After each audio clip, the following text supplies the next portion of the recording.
This episode is brought to you by Anchor.fm. If you haven't heard of Anchor, you should definitely check them out. It's a super easy tool that anyone can use to create and distribute their podcast. It has everything you need, and you can do it all from your computer or even your phone. Need your podcast cover art? There's a tool. Music and sound effects? They have you covered. Want to record on the fly? It's easy with the app. Now you may be saying to yourself, I already have a podcast. No worries, just create your account, upload, and publish to Spotify, Apple Podcasts, and many more. Looking for some walking around money? Anchor connects you with advertisers who match your brand. It's a one-stop shop for all of your podcasting needs. Download the free Anchor app or go to Anchor.fm to get started. You're listening to BizQuik. This is where Julie and Corey provide quick and useful information to small business owners. BizQuik is the podcast where small business owners get to showcase their businesses and receive expert advice and guidance in areas many entrepreneurs struggle with. And you, the listener, get solutions, tips, and tricks on real-world topics that many small business owners face. Julie and Corey are the experts small businesses hire when they need solutions. And the BizQuik podcast is just one way they deliver those solutions. Let's start the show. Hello and welcome to BizQuik. I'm Corey. And I'm Julie. And on today's show, we've got Corey Berrier back on. You might remember him from earlier in the year, but he is a executive sales coach, sales professional, I guess you would call him. Mm-hmm. He's out of the Raleigh, North Carolina area, and we're going to have him on today to talk about sales. But before we bring him on, we're going to jump into sales and marketing and just kind of chat about that for a little bit. So, Julie, question for you, because this is something that I've always, and to a degree still today, do, is kind of lump sales and marketing together. What is the difference, though? So, great question. I think for a lot of people, there's a blurred line there. I always like to ask this. So I'm gonna before I tell you my thoughts on it, I'm gonna ask you two questions. Can you get sales? Can you market without getting sales? Yes. Can you get sales without any marketing? Yes. Well, so yes, but technically it is much more difficult to get sales. But it's possible. It is. Anything is possible. I think that marketing is everything that you do to make people aware that you exist and to show people the value of what you're doing. Sales is the actual process of either moving people through your sales funnel or your pipeline, taking somebody from being unaware of that you exist to having their growing awareness, and then you start to nurture them into becoming a consumer or a purchaser of your product or service. So marketing is very distinctive activities that you take to make people aware that you exist and to sort of show your personality and grow the brand. Sales is the act of selling to bring in revenue into your company.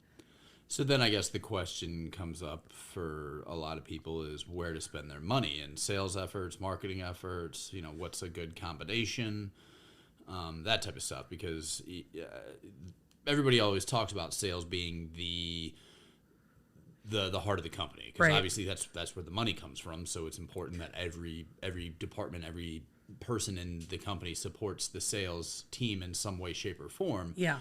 But if you're not marketing, then the sales team is worthless, basically. Well, if you're not marketing, the sales team has to work extremely hard if their jobs become harder. But I think also it's industry specific, right? So when I think about sales teams that don't have to rely a lot on marketing, and maybe I'm wrong, so I'll be curious about your thoughts on this, but when we both worked, for a food distribution company, I don't think the marketing that they did was not marketing to get customers in terms of, like new leads, right? Their marketing was very different. So the sales reps were truly going out, calling on businesses and working without this big marketing engine behind them. Sure, but they were essentially the marketing engine. because in doing cold calls and having quotas and all of that you need to meet, you're the person who has to go out there and push the company and market the company and get that business. So they're doing the marketing and sales at the same time, basically. But I would say that cold calling is part of sales, right? Sure, but if you're not marketing, then the marketing, like if you're not doing like traditional marketing, like ads or whatever it is, like you might have some flyers or something that you hand out, but that person making that cold call, they are marketing and selling at the same time. Yeah. Yeah. So, we have, as you know, we sat down on Memorial Day and came up with like our sales goals for the month of June, right? And a big part of what we did on the sales side was figured out the marketing budget to support the June sales goals. So we recognized we have to up our marketing game in order to up our sales revenue. So they're definitely tied together. I'll be very curious. So when the first time we had Corey on, we didn't really talk about sales so much, right? We more talked about some financial experiences he had because he was part of that special series we did in December. So now we are, well, at least he was recorded as part of that, but I think we recorded one too many episodes, so he was released after that, but we didn't speak so much about sales.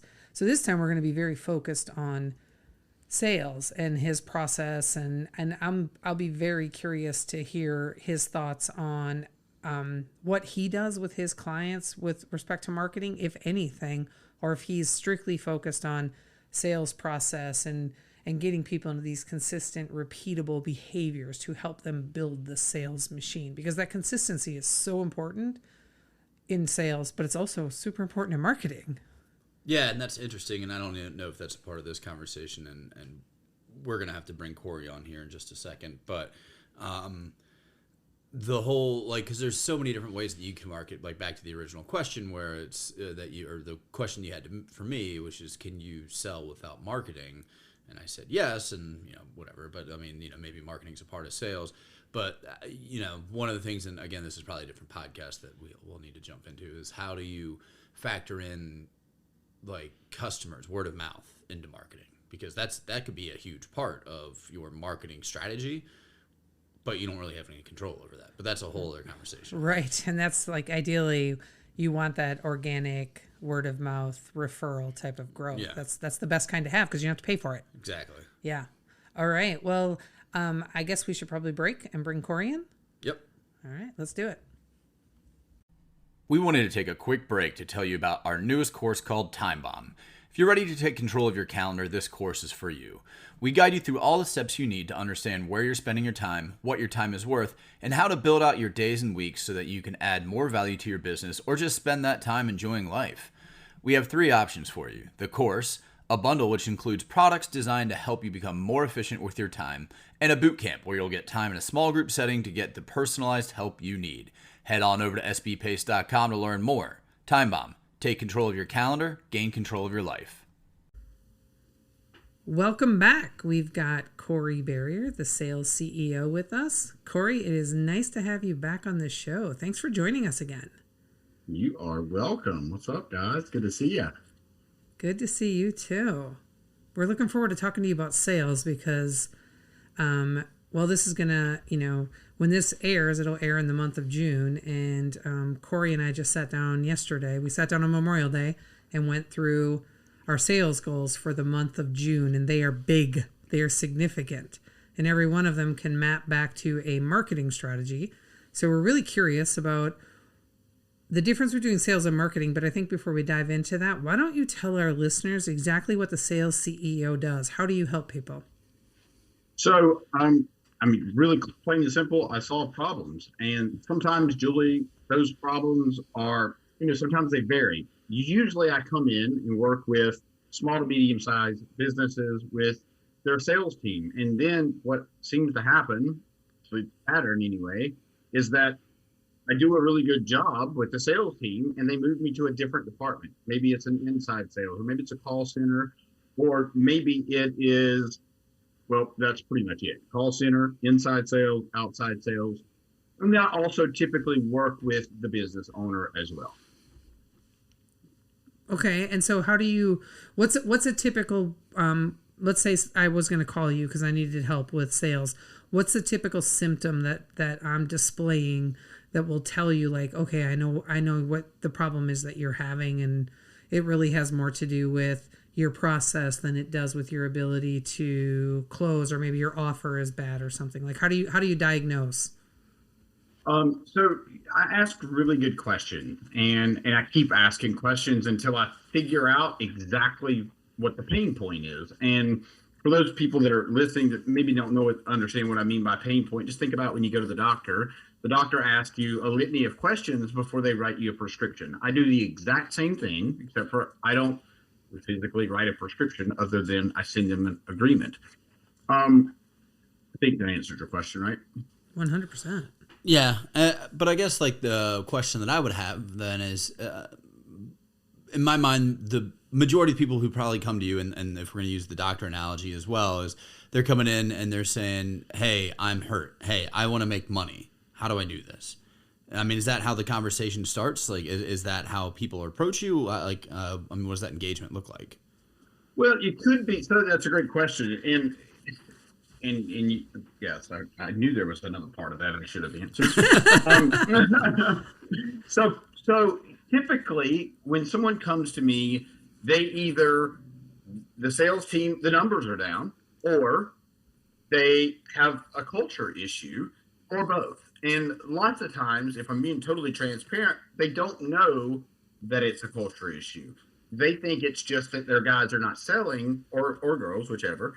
And really, that's typically not the case. It's not typically that the guys or girls are not flat out selling. It's that they don't have, again, kind of goes back to processes, systems and processes.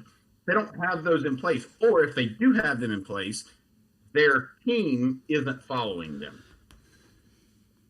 And so whenever that happens, then I have to have a conversation with the owner, and the conversation kind of goes like this: like, here's what I see, okay. But more importantly, I think it's important for us to look at maybe the team that you have, right? Here's a great example. If you can think about success, double what it is now, okay? Now double that again. And I want you to get a really great picture of what that looks like. Then I want you to tell me if you and the team that would get you to that success. Okay, so if once you get to that point and you're thinking about this wonderful time, then I ask you. So if I'm talking to Corey, I'd say, well, Corey, let me ask you a question. Do you think your current team can get you to that goal? And if the answer is, well, yeah, they should be able to, then I would say something along the lines of, listen, so the problems that you currently have, if you double in business, do you think those problems are going to go away, or do you think they'll be doubly as bad? And the answer to that is typically they're going to double or they're going to triple. Yeah. That's I love that approach, because it really then forces them to go back and look again at that first answer of, yeah, I think the team can get us there. And we have, so when it, taking it back just a little bit, when it comes to when people call us to talk about getting help solving a problem, they almost never tell us what the actual problem is, right? They always think it's one thing, and it is always something different, right? And I think that's part of what takes, as you're going through that, sales process, it takes a while to get to, this is what we're actually need to focus on, because it's going to be the result. I mean, as an example, we just had somebody who called us last week who the problem they wanted help solving was, I don't have enough leads. It wasn't even close to what the actual issue was, right? But that was how it was presenting itself. He knew that he needed more sales, but didn't have a marketing strategy, didn't have all these other things in place. And so it's like, well, the only way to get leads is to start back here and do all these other things. Like, Okay. So it's very interesting.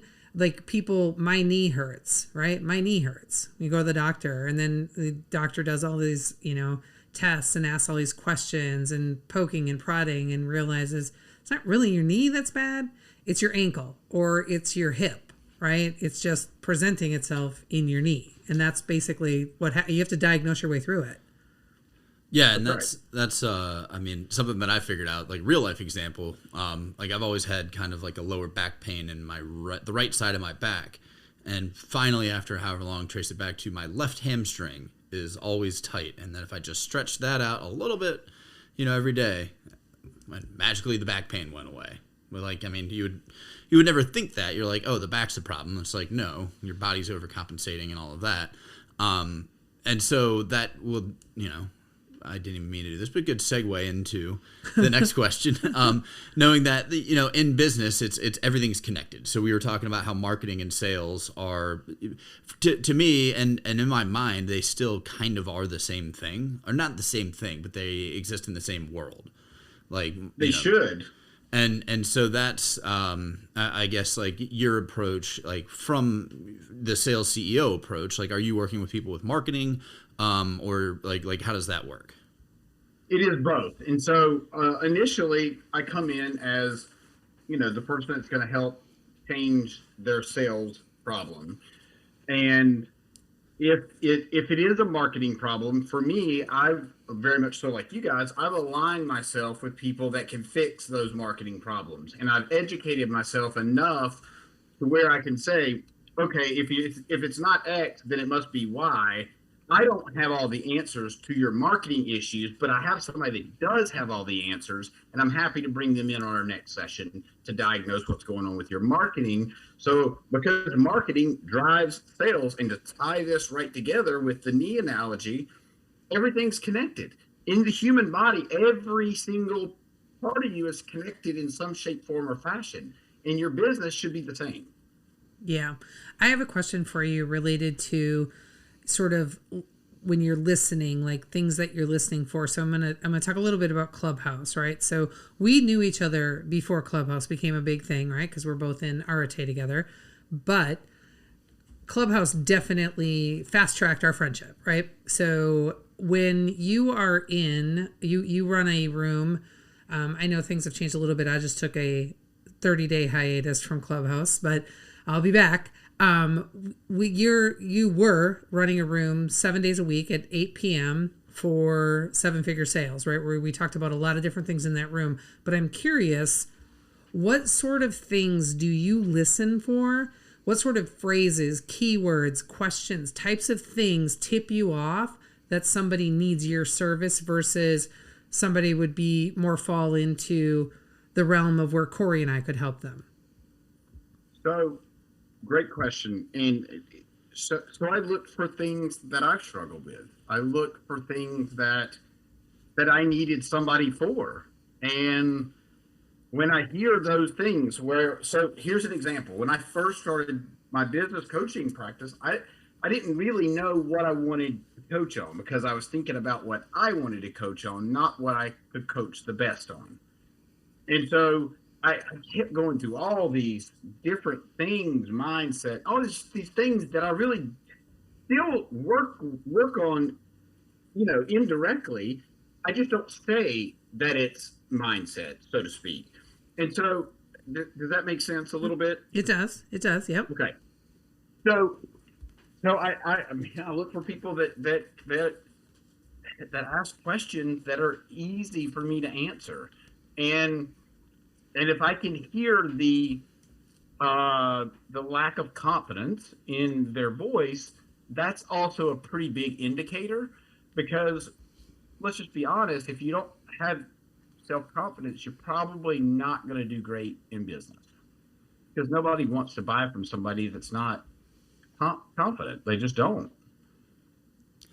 And that's actually a really good point, and we just talked about that on a different podcast when it comes to that Julie and I just recorded. That'll be out right after this one, I believe, right before this one. I can't remember the order off the top of my head, but Yeah, that self-confidence and like that's such an important trait for somebody, especially an entrepreneur. Like you have to be confident in what you're doing, who you are, what you're selling, how you like everything.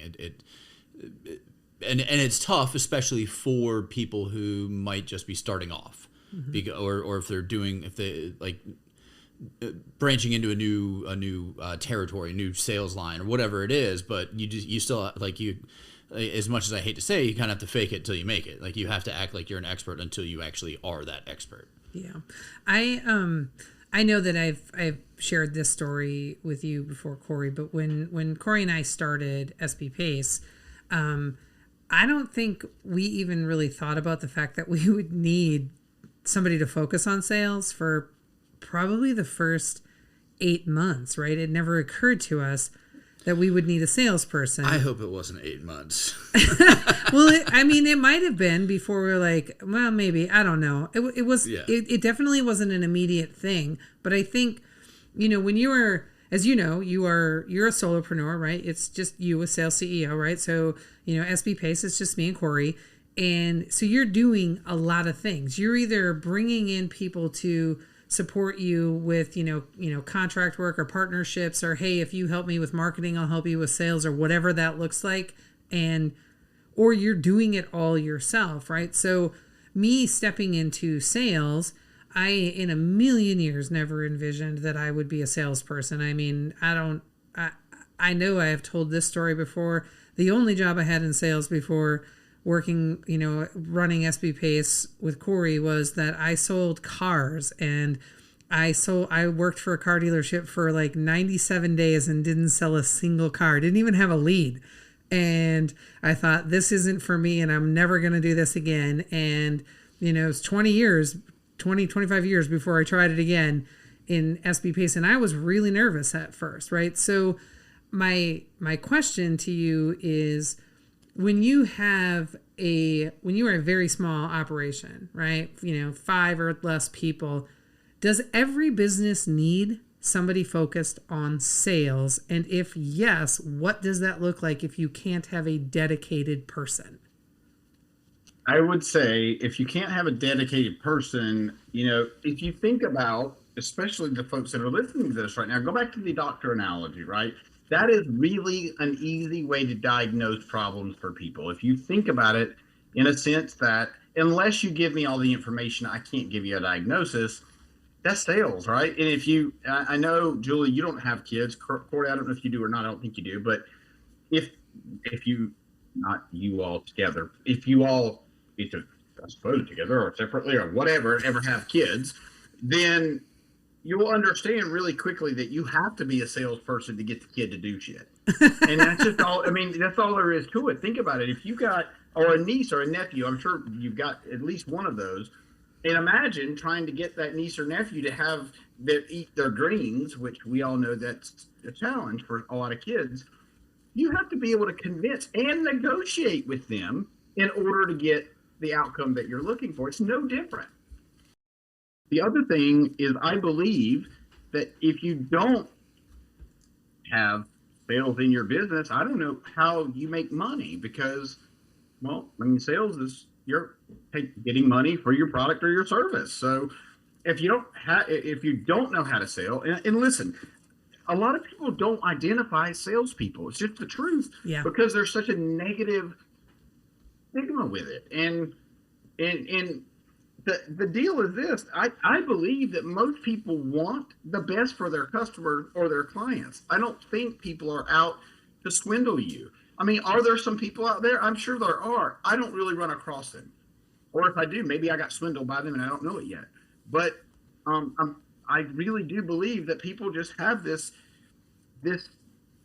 preconceived notion about salespeople being slimy, being sneaky, being this different person than normal people, but we're not. What's interesting, Corey, is that so before Corey and I started SB Pace, we worked, corporate America, and we the last place that both of us worked full time was a food distribution company. And pretty much all of the thoughts that I have about sales come from that experience, because I was there like 5 years, and the sales team, the sales reps were treated like royalty at that company.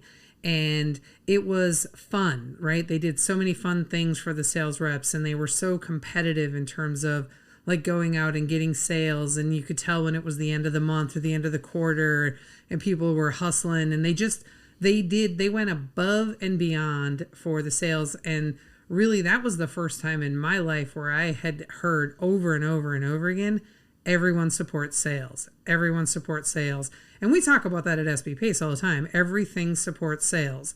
So if we're going to build something, does it support sales? If, whatever action we're taking, is this supporting us making another sale, staying close to the cash, doing those things? And that's kind of how we look at it. So the negative connotation that I had from trying to sell cars was completely wiped away from working for that company and seeing how important sales were and how it drove literally everything they did as an organization. And it was really, really fun to watch. So, Julie, I'm glad you brought that up, because I think for that reason, that's why marketing people hate salespeople.